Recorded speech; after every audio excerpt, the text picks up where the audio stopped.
You'll get your boys back. Hell, even see the boss too. But first, I need to know what you sent them to do. They wanted to leave. To their homelands. They wanted to go home. That's all. So they were just homesick then? Not quite. Militia warlords, PFs, the armies that murdered their families. Cousins, brothers, parents. They all had someone they wanted to kill.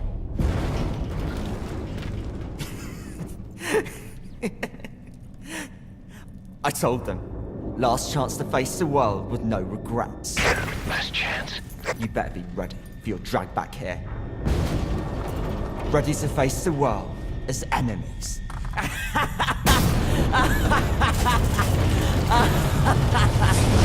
No!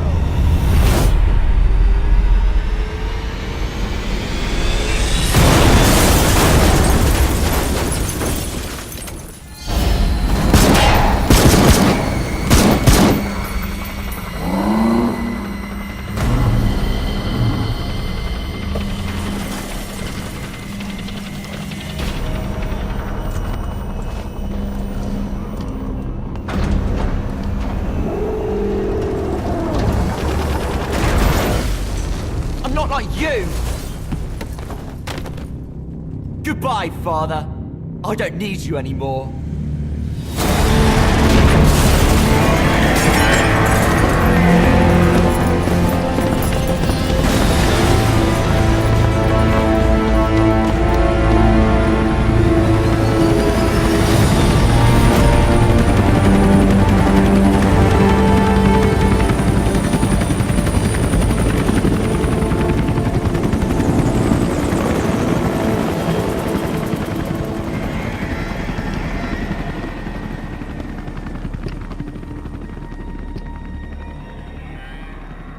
Was Ralph really an accident?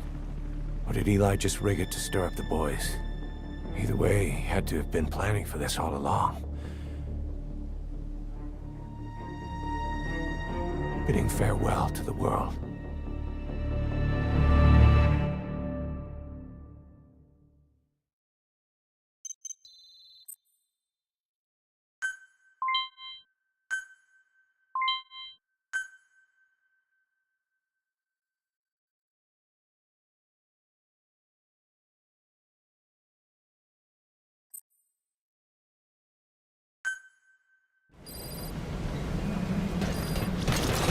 Boss, we're looking for the kids in Sahalampervis, but there's still no sign of them. We don't know if the chopper pilot is alive either. What have we gone and put in the hands of those kids? We don't know how bad this is until we find them. Also, regarding our concerns about Eli, I finished looking into whether or not he's a product of that project. I have an answer. I put it on tape. Give it a listen.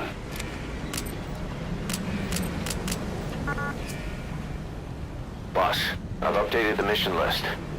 We've received some new job offers. The details are on your iDroid.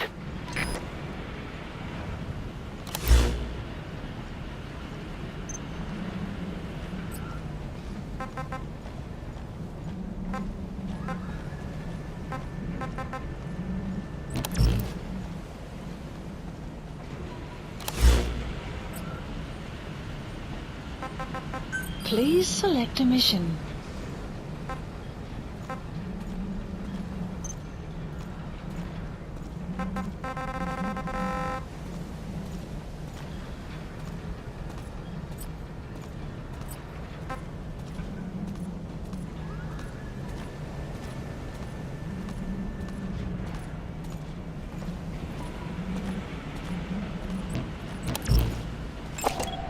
Analysis complete.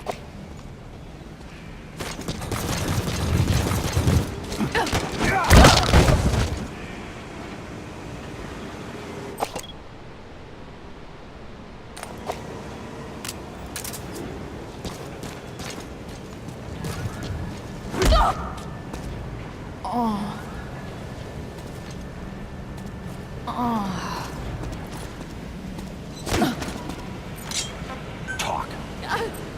Where are your friends?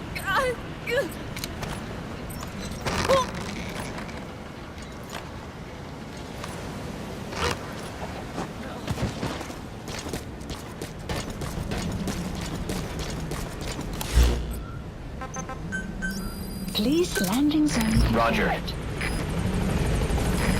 This is B-Quad. Arriving shortly at LZ. This is B-Quad. On station at LZ.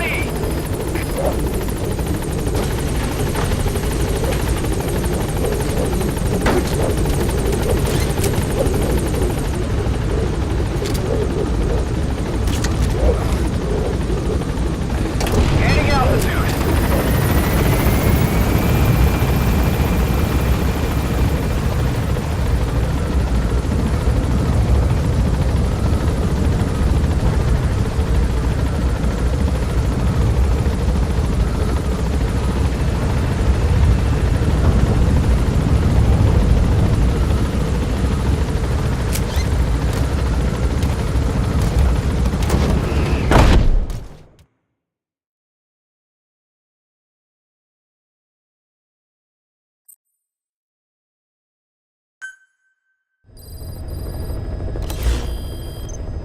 About Eli hijacking Sahelanthropus.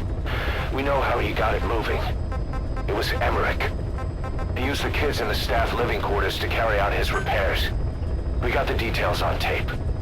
You're gonna want to hear this. What was your goal in having the children repair Sahelanthropus? I just answered their questions. I had no idea they would actually try to fix it. I mean, can you imagine a child piloting it? Oh, sure. Easily. It wouldn't work. I bet it's just like riding a bike. I said it didn't work.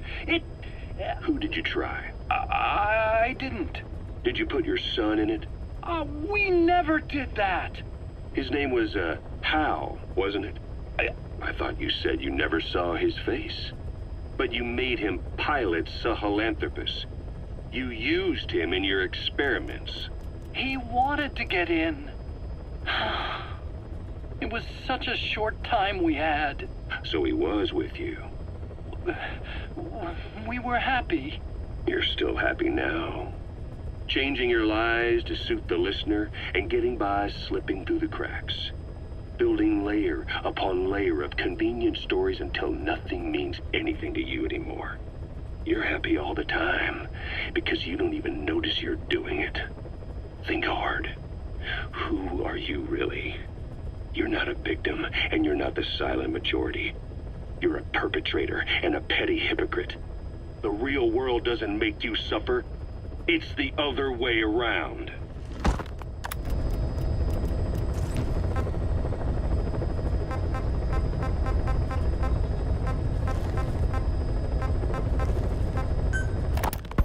Boss, we've got the results of Eli's genetic tests. We can finally put this worry behind us. We used the PCR technique and conducted DNA fingerprinting of the copied DNA sequences.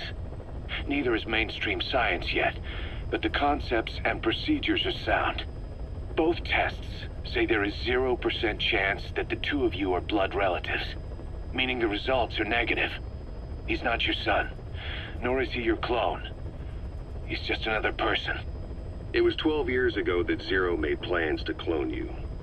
Eli's age and appearance certainly are a good fit. I admit the first time I saw him I did a double take, but it looks like we were worried for nothing.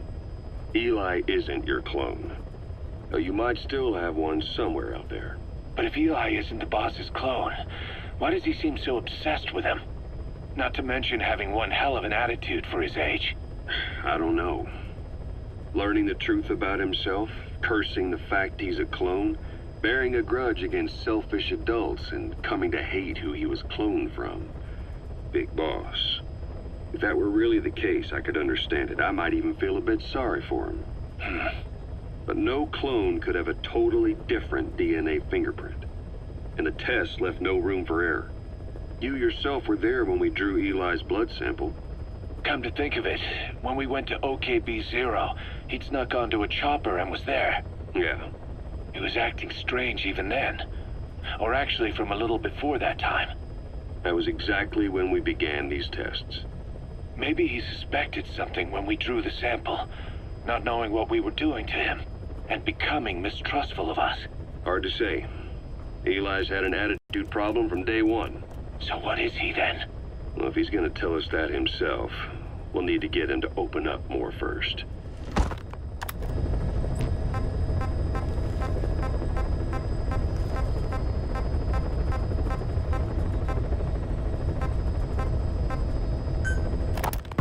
Skullface, real name unknown.